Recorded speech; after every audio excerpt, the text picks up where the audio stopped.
الحمد للہ رب العالمین والصلاة والسلام علی من کان نبیا وآدم بین الماء والطین اما بعد فاعوذ باللہ من الشیطان الرجیم بسم اللہ الرحمن الرحیم۔ آج ہم انشاءاللہ عز و جل گلزار دبستہ حصہ دوم سے چند حکایات پڑھیں گے۔ تقریباً اس کے 35 حکایات ہم پڑھ چکے تھے۔ اس سبق میں انشاءاللہ عز و جل مزید چند حکایات پڑھیں گے، تو آئیے شروع کرتے ہیں۔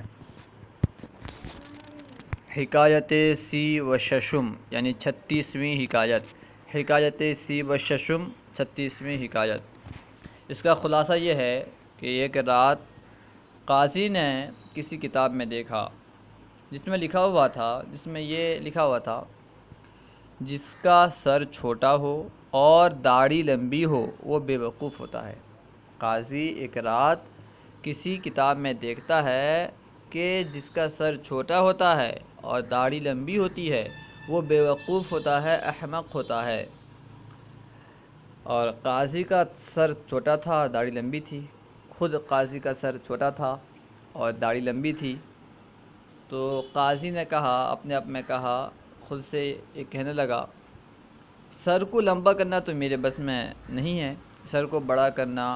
سر کو بڑھا دینا یہ تو میرے بس میں نہیں ہے، میں تو سر کو بڑھا نہیں سکتا، البتہ داڑھی کو تو چھوٹا کر سکتا ہوں، داڑھی کو چھوٹا کرنا تو میرے اختیار میں ہے، میرے بس میں ہے، یعنی میں داڑھی کو چھوٹا کر سکتا ہوں۔ بس داڑھی کو چھوٹا کرنے کے لیے کینچی تلاش کر رہا تھا۔ بیچارہ کیا کرے، کینچی تلاش کر کر کے تھک گیا، مگر کینچی نہیں ملی۔ جب کینچی نہیں ملی تو مجبوراً قاضی داڑھی کو ہاتھ میں لیتا ہے، آدھی داڑھی ہاتھ میں پکڑ کے چراغ کے قریب داڑھی کرتا ہے، یعنی تاکہ داڑھی کو جلا دے، یعنی آدھی داڑھی رکھ کر کے اس کے علاوہ جو زائد داڑھی ہیں، آدھی داڑھی سے جو زیادہ بڑی داڑھی ہیں انہیں جلا دے، اس لیے آدھی داڑھی تک ہاتھ میں پکڑا اور چراغ کے قریب داڑھی کو لے گیا۔ جب چراغ کے قریب داڑھی کو لے گیا اور داڑھی میں آگ لگ گئی، آگ کا شعلہ، آگ کی لپیٹ ہاتھ میں آنے لگی، ہاتھ کو لگنے لگی۔ جب آگ کی جو لپیٹ، آگ کا شعلہ ہاتھ میں لگنے لگا تو بیچارہ گھبرا کر داڑھی چھوڑ دیا، کیونکہ ہاتھ میں لگ رہا تھا، ہاتھ جلنے والی تھی، اس لیے بیچارہ گھبرا کر ہاتھ چھوڑ دیا۔ ہاتھ چھوڑ دیا تو پوری داڑھی جل گئی۔ اب خود قاضی شرمندہ ہوا، اور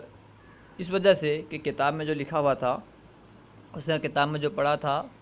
جس کا سر چھوٹا ہوتا ہے، داڑھی لمبی ہوتی ہے، وہ بے وقوف ہوتا ہے، وہ بات ثابت ہو چکی۔ اگر بے وقوف نہیں ہوتا تو اپنی داڑھی کو چراغ میں نہیں جلاتا، کسی طرح بھی کاٹ دیتا، بعد میں کاٹتا۔ بے وقوف تھا تبھی تو داڑھی کو لے کے جا کر کے چراغ میں جلا رہا تھا۔ اسی کو یہاں بیان کر رہے ہیں، دیکھیں۔ شب قاضی در کتاب دید، ایک رات قاضی نے کتاب میں دیکھا۔ شب قاضی در کتاب دید، ایک رات قاضی نے کسی کتاب میں دیکھا کہ ہر کے سر خرد می دارد وہ ریش دراز احمق می شود، جو شخص کے سر خود چھوٹا سر می دارد رکھتا ہے وہ ریش دراز اور لمبی داڑھی، یعنی جو شخص کے چھوٹا سر اور لمبی داڑھی رکھتا ہے احمق می شود بے وقوف ہوتا ہے۔ قاضی سر خرد داشت، قاضی چھوٹا سر رکھتا تھا، یعنی قاضی کا سر چھوٹا تھا، اور ریشے بسیار دراز اور بہت لمبی داڑھی۔ قاضی سر خرد داشت و ریشے بسیار دراز، قاضی چھوٹا سر اور بہت لمبی داڑھی رکھتا تھا۔ بخود گفت، اپنے آپ سے کہا، اپنے آپ سے کہنے لگا، خود دل میں قاضی کہنے لگا کہ سر را بزرگ کردن نمی توانم، کہ سر کو بڑا کرنا، بزرگ کردن یعنی بڑا کرنا، میں بڑا نہیں کر سکتا،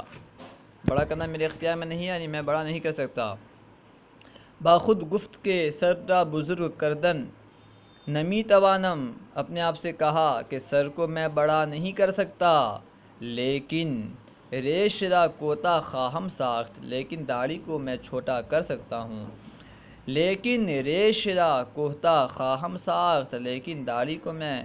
چھوٹا کر سکتا ہوں، مقراض تلاش کرد، داڑھی تلاش کیا،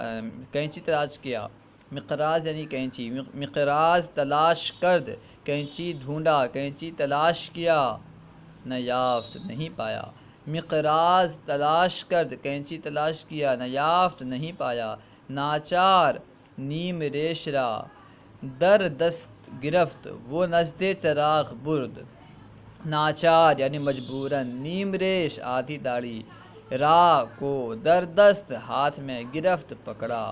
وہ نزد چراغ اور چراغ کے نزدیک، برد لے گیا، ناچار نیم ریش را در دست گرفت، وہ نزد چراغ برد، مجبوراً آدھی داڑھی کو ہاتھ میں پکڑا اور چراغ کے نزدیک، چراغ کے پاس لے گیا، چوں مویرا آتش گرفت، شعلہ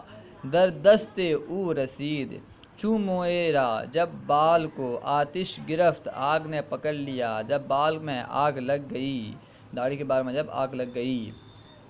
شعلہ در دست او رسید، شعلہ یعنی آگ کی لپیٹ اس کے ہاتھ میں پہنچی، شعلہ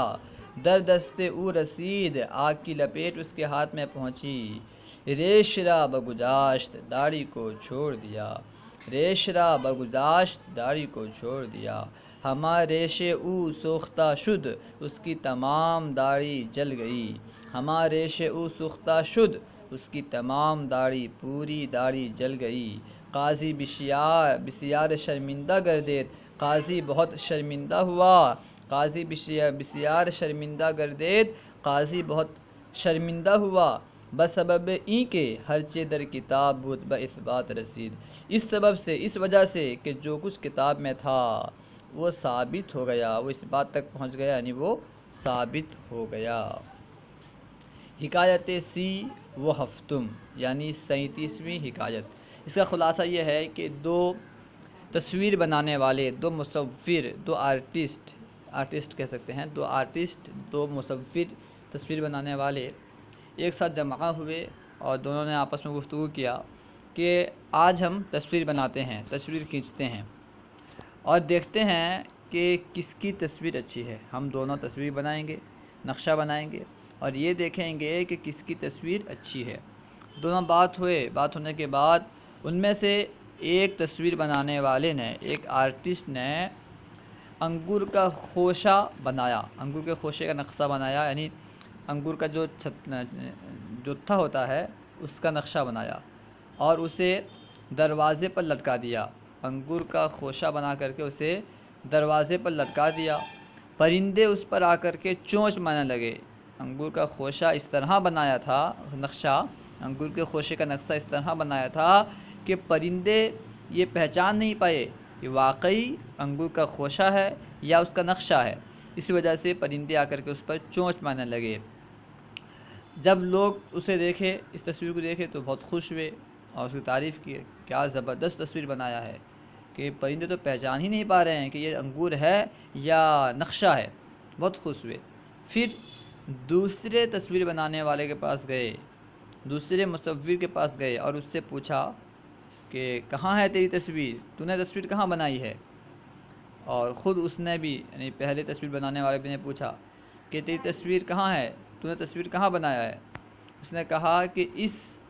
پردے کے پیچھے، جو دوسرا تصویر بنانے والا تھا، دوسرا مصور تھا، اس نے کہا اس پردے کے پیچھے میری تصویر ہے۔ جب مصور نے اس پردے پر ہاتھ ڈالا تاکہ اٹھا کر کے اندر جائے، اب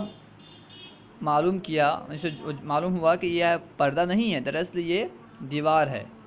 دوسرا تصویر بنانے والا دیوار کو اس طرح بنایا تھا، دیوار میں اس طرح تصویر بنایا تھا، وہ پردے کی طرح ہو گیا تھا، اس لیے جب پہلے تصویر بنانے والے نے پردہ اٹھا کر کے اندر جانا چاہا تو اسے معلوم ہو گیا یہ پردہ نہیں ہے بلکہ تصویر ہے۔ اب جو دوسرا تصویر بنانے والا تھا وہ کہتا ہے تو نے ایسی تصویر بنائی جس سے پرندے پہچان نہیں پائے، پرندے فریب میں آ گئے، پرندے دھوکا کھا گئے، تیری تصویر سے پرندے دھوکا کھا گئے، انہوں نے انگور کے نقشے کو انگور سمجھ لیا، اور میں نے ایسی تصویر بنائی جس سے مصور دھوکا کھا گیا، تصویر بنانے والا خود دھوکا کھا گیا۔ دیکھیں اسی کو یہاں بیان کیا جا رہا ہے۔ حکایت سی و ہستم یعنی 37ویں حکایت، دو مصور باہم گفتن، دو مصور نے آپس میں گفتگو کیا، آپس میں بات کی۔ دو مصور باہم گفتند، دو مصور نے، دو آرٹسٹ نے آپس میں گفتگو کیا کہ ماں ہر دو کساں تصویر کشیم، کہ ہم دونوں تصویر کھینچیں گے، تصویر بنائیں گے، وہ بینیم اور دیکھیں گے، کدام خوب می کشت کون اچھا بناتا ہے، گفتند کے ماں ہر دو کساں تصویر کشیم، وہ بینیم کہ کدام خوب می کشت کہ ہم دونوں تصویر بنائیں گے، تصویر کھینچیں گے اور دیکھیں گے کہ کون اچھا بناتا ہے، کون اچھا کھینچتا ہے، کون اچھا بناتا ہے۔ ایک مصور خوشائے انگور نقش نمود، ایک مصور ایک تصویر بنانے والے نے خوشائے انگور، انگور کا خوشہ، نقش می نمود نقش بنایا، نقش کیا بنایا۔ ایک مصور خوشائے انگور نقش نمود، ایک تصویر بنانے والے نے انگور کے خوشہ کا نقش بنایا۔ وہ آرا بر دروازہ آویخت، اور اس کو دروازے پر لٹکا دیا۔ وہ آرا بر دروازہ آویخت، اور اسے دروازے پر لٹکا دیا۔ مرغا آمدند، پرندے آتے،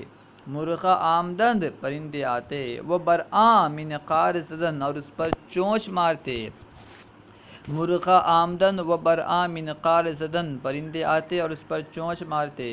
مرد ماں آ تصویر دا بسیار پسندید، لوگوں نے اس تصویر کو بہت پسند کیا۔ مرد ماں آ تصویر دا بسیار پسندید، لوگوں نے اس تصویر کو بہت پسند کیا۔ وہ در خانہ مصور دیگر رفتند، اور دوسرے تصویر بنانے والے کے گھر گئے۔ وہ در خانہ مصور دیگر رفتند، اور دوسرے تصویر بنانے والے کے گھر، دوسرے مصور کے گھر گئے۔ وہ پرسیدند، اور اس سے پوچھا کہ کجا تصویر کشیدئی، کہ تو نے تصویر کہاں کھینچی ہے، تو نے تصویر کہاں بنائی ہے۔ گفت،